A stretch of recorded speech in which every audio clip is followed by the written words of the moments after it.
So ayun, mga South Road, si 1203. 1203, ha?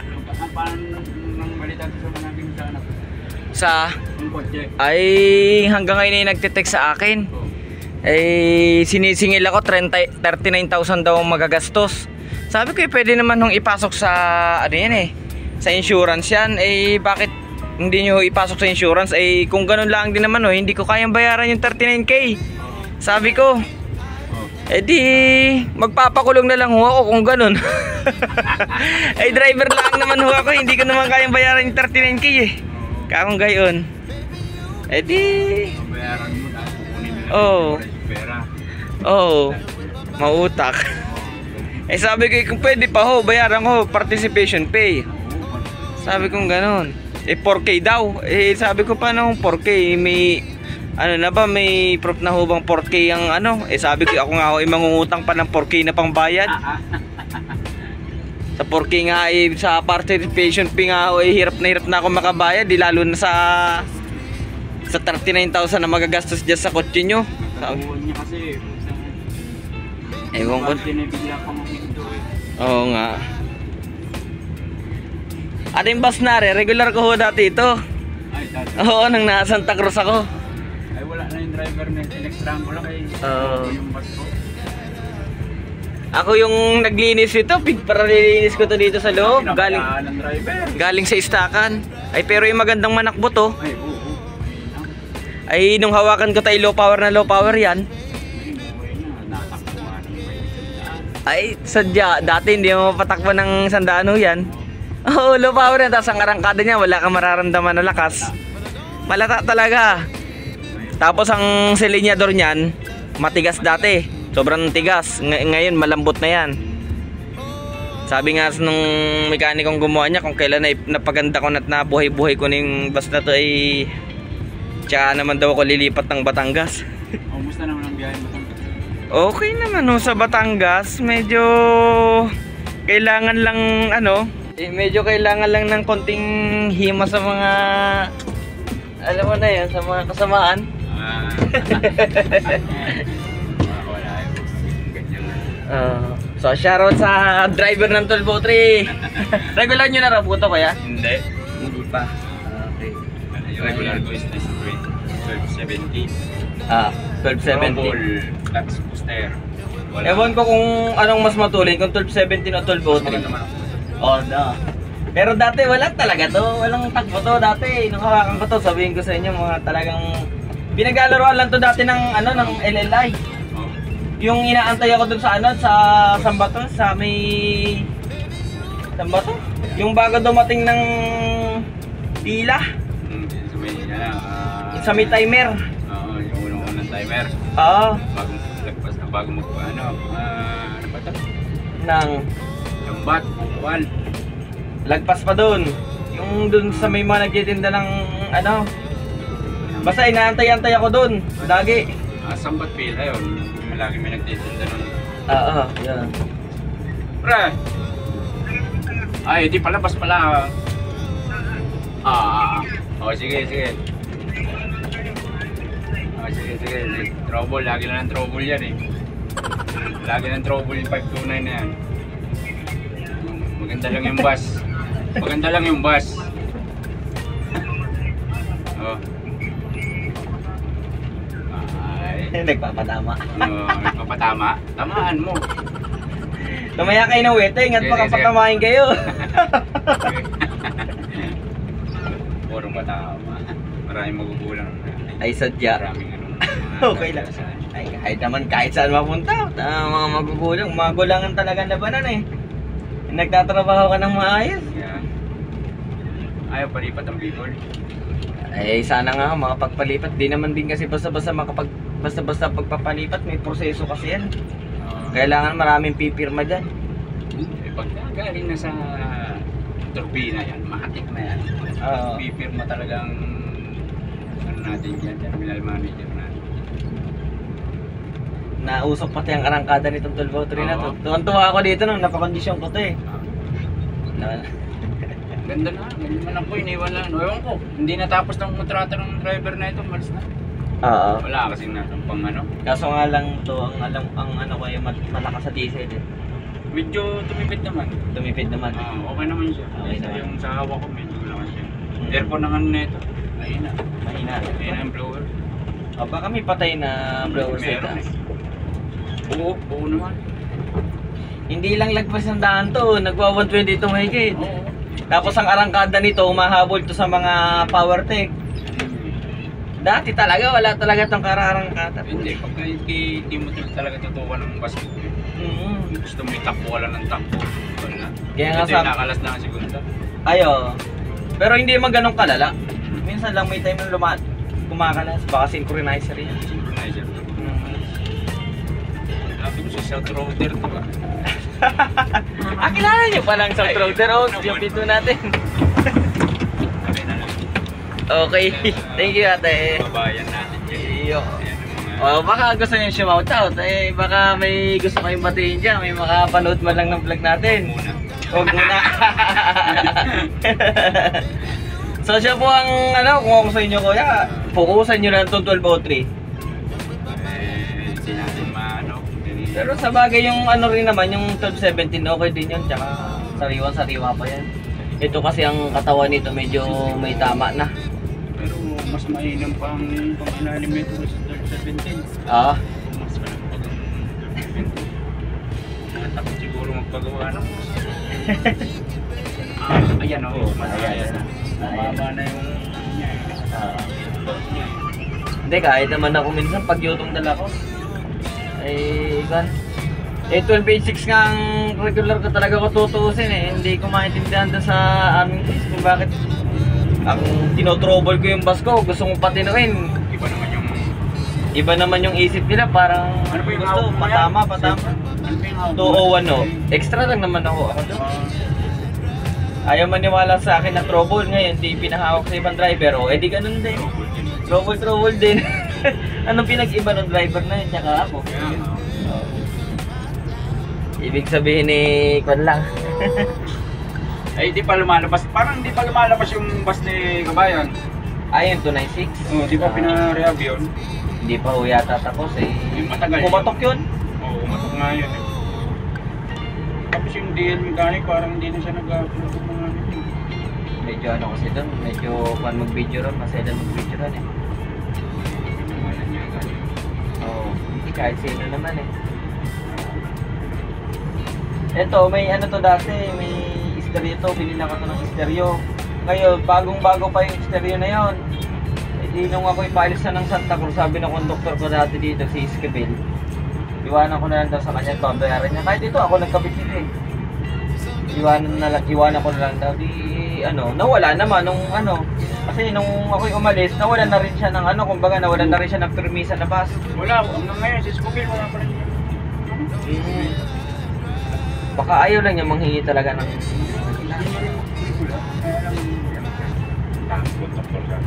simula nang umalis ako dun wala na kung saan na napasampay yun Sabi nga niya sa akin putik bumalik ka na dito ng Santa Cruz at talagang ko'y shoutout sa'yo, Esquivel.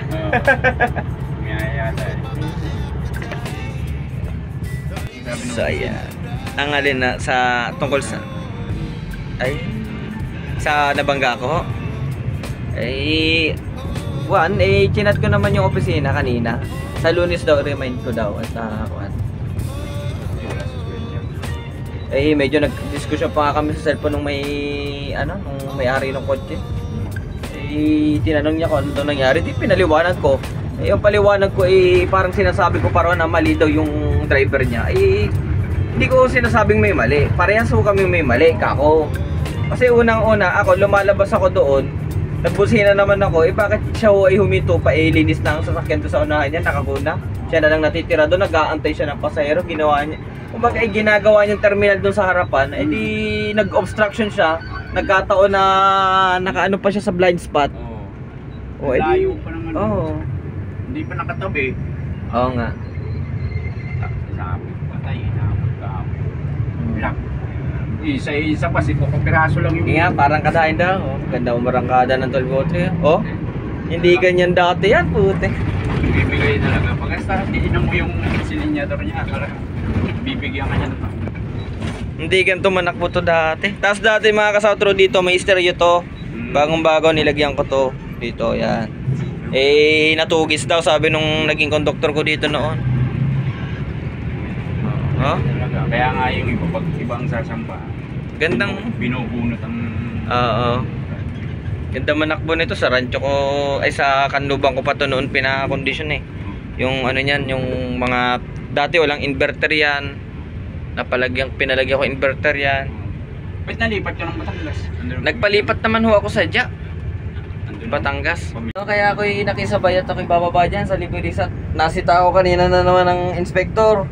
I-report na naman ako't mahaba na naman ng buhok. Eh, kailangan magpagupit. Ay, oo, alam mo naman sa atin eh. Oo. Eh, kailangan mukhang tao tayo sa DLTV eh. Di mukhang ano eh. Eh, mahaba naman na ito. Di talagang buhok. Mahirap naman kung ma-reportas pa tayo ng ganito. Oo. So sigurado iiyak na naman yung nasa kasunuran namin. Baka sabihin nagpapatama na naman ako. Eh, magpapagupit ako ng buhok. At sinabihan ako ng dispatcher kanina sa ano, magpagupit daw ako ng buhok dito sa LRT. Baka may ma-report pa. Ay di ngayon ipapagupit tayo ngayon. Ito nga, papagupit na rin. Baka ay buti nga sa inyo kahit hindi kayo di pa kayo magpagupit eh. Ano yan eh. Oo. Mahaba ng buhok. Oo. Sa inyo yung magandang tubo ng buhok niya. Angat sa akin eh. Sa akin eh dikit na dikit eh. So ano, mga traffic ngayon. Naku po. Kung anong oras ka pa niyan? Ilang biyahe ka ba sa... Ano, eh... Ngayon eh, ano eh. Nakaka one way pa lang ako ngayon galing Batangas. Balikan ka lang dito. Eh... Naman yun.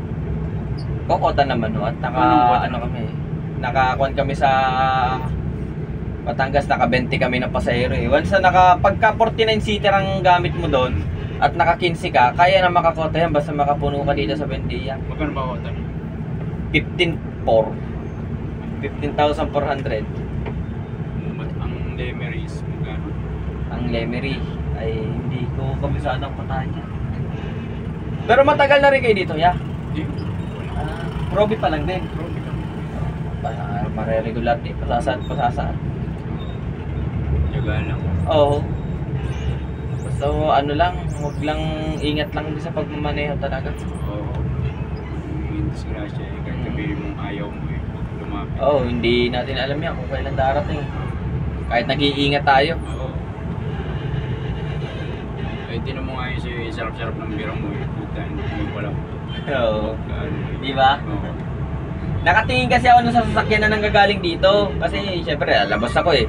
Kailangan naman di ko tingnan dito, baka mamaya may namimilis na motor eh. Eh nagkataon, nakahinto pa yung sasakyan doon sa kabilang gilid.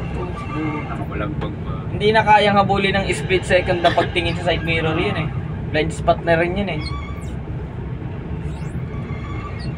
May driver lang pala siya.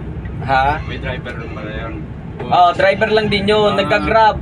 Nagka-grab? Oo. Eh okay sana kung ano kaya nga nung una tinanong ko nagka-grab po kayo no sir. Pagsabi niya oo kaya pala nag-o-obstruct dun sa harapan. Yun ang mahirap sa kanila. Kasi kanya na yung pasahero, hindi pa iayos ang sadya, oo. Hindi pa iayos ang pagtabi para... Dapat isinampan niya na rin sa gutter natin eh. At least wala pa naman lumalabas na bus dun sa mga paalisin eh. Ang binlock niya talaga, ilabasan natin yung passing through natin. Todo bira. Oo, todo bira. Abutin talaga. Marami na rin naman nung nadali ng driver na ganyan. Marami na rin nangyari dyan sa paglabas natin dyan. Kaya talagang todo ingat talaga dapat dyan. Tsaka dapat may gwardyang nag-assist kahit umulan umaraw. Nung time kasi ngayon umuulan eh. Nandun din ba kayo na nung nasabitan ko yan? Oo, nandun ang una ko sa pila. Nakapila pala ko kayo nun. Uy, ang tagal mo pa nga doon, di ba, bago ka lumabas? Oo. Wala eh. Disgrasya talaga. Pasok na lang nila insurance yun. Pwede naman yun, di ba? Insurance. Pasok nila ng kasa, magiging maayos pa yung pagkakadali. Oo nga. Yung ipinipil sa akin, papa-estimate daw. Yung estimation daw ng kasa, 39,000. Sabi no. Saan ka naman kukunin yung 39,000 na ho yan, sir? Ako ho, simpleng bus driver lang dito sa DLTV. Magkano lang po ang araw ko? Sige, 39,000 yun. Ipasok nyo sa inyong insurance. Oh, yun ang sabi ko. Magamit. Anong gagawin sa insurance nyo kung hindi nyo gagamitin? Oo. May insurance yan. Mga comprehensive mo naman insurance ng mga yan. Oo.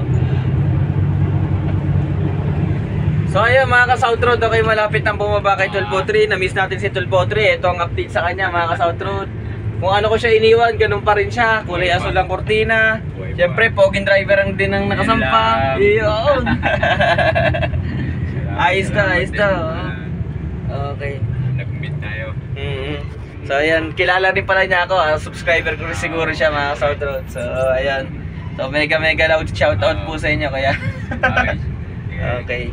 So ayan, at ako yung magpapagupit ng buhok kasi mga South Road eh. Mahirap. So okay. Hindi ako makapag-open lang kasi ng YouTube. Bakit? Hindi ako nakapanood ng mga bagong vlog. Ay, nagpas pala ang libre isa, ano? Ay di bale, kahit itabi nyo lang itong kuya sa may ano. Okay mga ka-South Road, at tayo bababa na rito. So ayun, mga South Road, si Tulpo 3.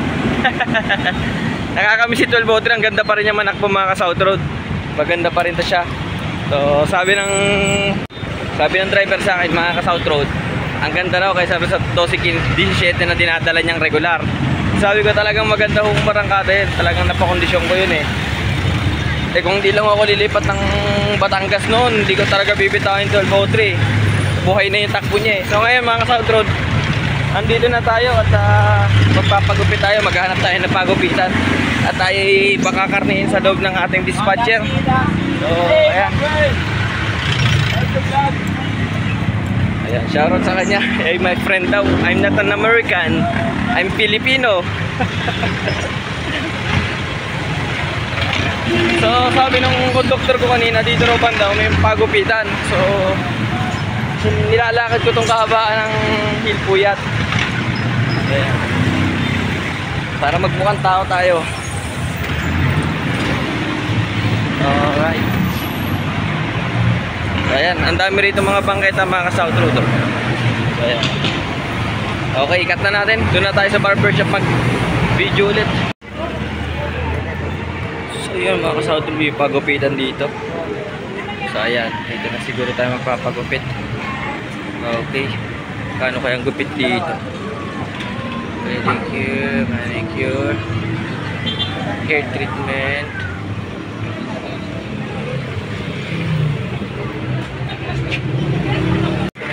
Magkano pong haircut dito? Boss, magkano haircut? 100? Pwede kayang magano? Pagkatapos magupit, magbugas ang buhok.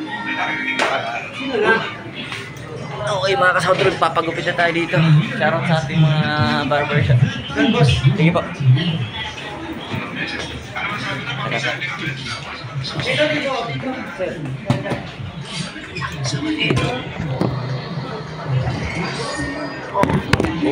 Wala ka? Pwede mo sumusuka. Ano kayo kinain ito?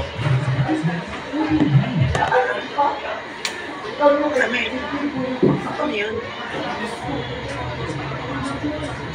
Laki yun. Ay, baby pala. Hindi. Ayan, laki kasi. Parang patay ah. Hindi agad ng pulat. Ayos na para hindi mapasukan.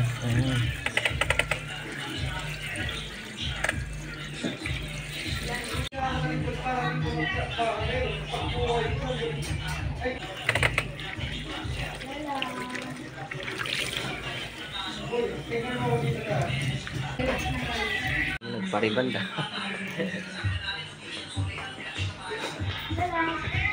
Lala! Bye.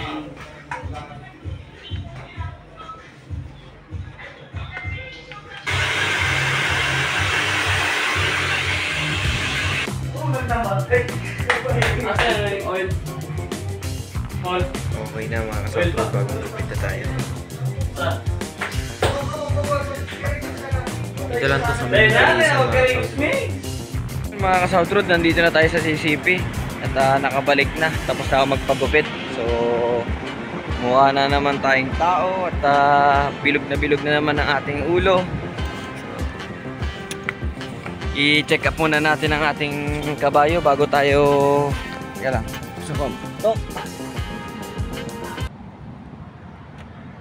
bago tayo magpaandar ng bus.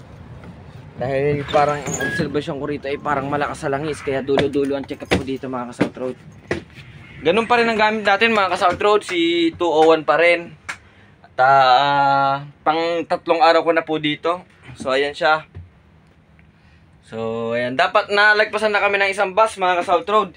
Dahil nga ako nagpagupit at hindi ko rin pwedeng baliwala yung sinasabi sa akin magpagupit tayo. So ngayon, gagawin natin bago natin paandarin, check up ulit tayo. Go bags ulit. Silipin natin yung makina, yung langis, tubig, pump belt. So ayan. So ayan. Iniwan ko siya nakabukas yung likod para kahit papaano naman ay putik. Para kahit papaano ay lumamig-lamig. Mahanginan yung ating engine. Okay, yan ang makina niya. Pugutin na natin yung dipstick at baka mamaya ay may magsabi na naman dyan na kasi kanina nag-top up ako dito mga ka-South Road. Teka lang hanapan natin ng magandang pwesto yung ating cellphone. Okay, wait lang.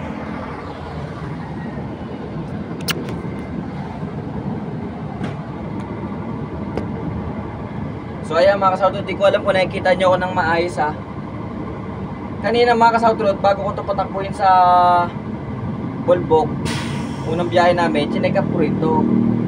Yung langis mababa na, kaya nagdagdag tayo ng langis. So ngayon, check upin ulit natin dahil umiilaw na naman mga ka-South Road yung ano niya yung indicator doon sa dashboard, yung parang takuri na kulay pula. Tapos may sign siya na parang patak, ganun. So ibig sabihin nun, langis yun mga ka-South Road. So okay naman siya mga ka-South Road. Makikita natin mataas pa, ayan. Saktong-sakto yung pagtatap ko sa kanya kanina ng langis. Hindi sobra, hindi kulang, sakto lang po.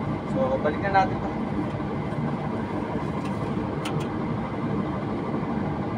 Okay. So yan, nahugot na natin yung langis. So pump belt. Okay, pump belt, araw-araw yan. Kada takbo yan mga ka-South Road. Okay naman, walang lamat. Sakto ang higpit, hindi maluwag. Sa pan drive. Okay. So buksan na rin natin itong takip ng radiator niya.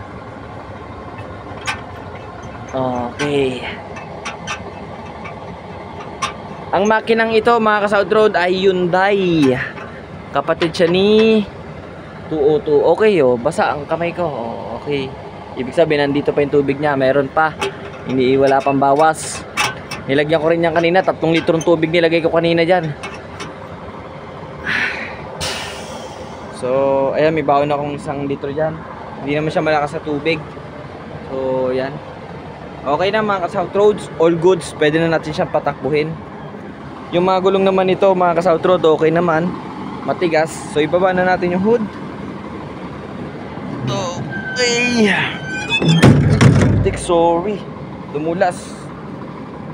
Madulas talaga yung handle mga ka-South Road kasi nagkakaroon ng parang talsik-talsik ng diesel. May tagas kasi siya mga ka-South Road So ayan. Pwede na natin siyang patakbuhin. At tayo ay mag-warm up na dahil susunod na tayo sa pila doon. Maghihintay na lang tayo ng tawag ng ating konduktor. So ayan.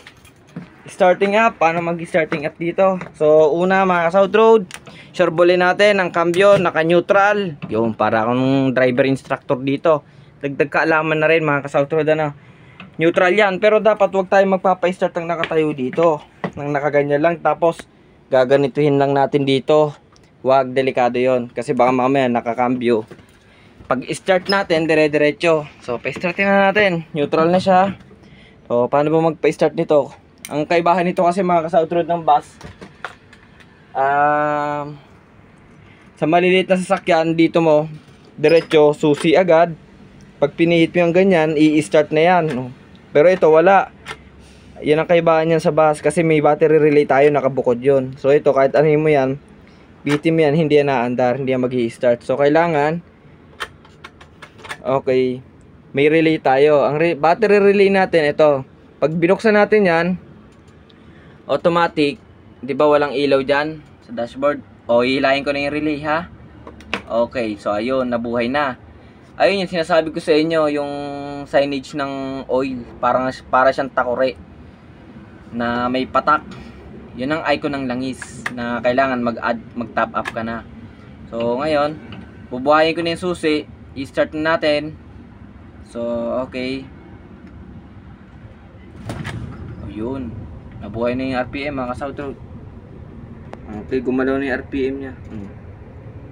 Yung hangin natin mabilis bumaba mga ka-South Road, naka-tres lang. Okay. Pero mabilis naman ho magkarga yan. Init pa mga ka-South Road.